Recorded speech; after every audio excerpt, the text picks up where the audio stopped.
Hi, so today I'm going to tell you how you can do fax with HP OfficeJet 3830 printer. The first step is switch on the printer and just make sure it is joined with your Wi-Fi or router so that it has a internet access. Now the next step is go to the screen and of the printer screen and press on the fax button. See the options and just click the option send now.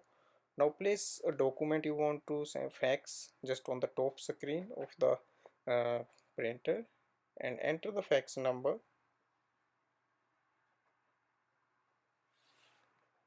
So it's just a demo number I'm doing here, and now you have an option, you can send it color or black. So just send color or black you want.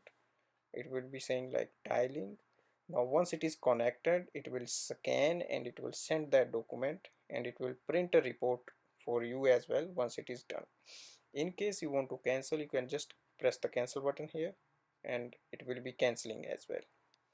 And the next step is like you can do some changes in the setting, so that will be helpful if you want to enhance the quality of the your photo or a document. So the first thing for is go to the setting, resolution, and you can choose very fine, standard or fine resolution.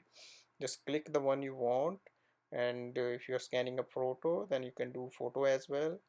Now after that you can save the setting as well, how much light or dark the page you want you can do, and once you do everything, just press the button save current setting, so that will save it and that is done. So that's the way how you can do a fax whenever you want. Hopefully that's helpful. Thanks for watching.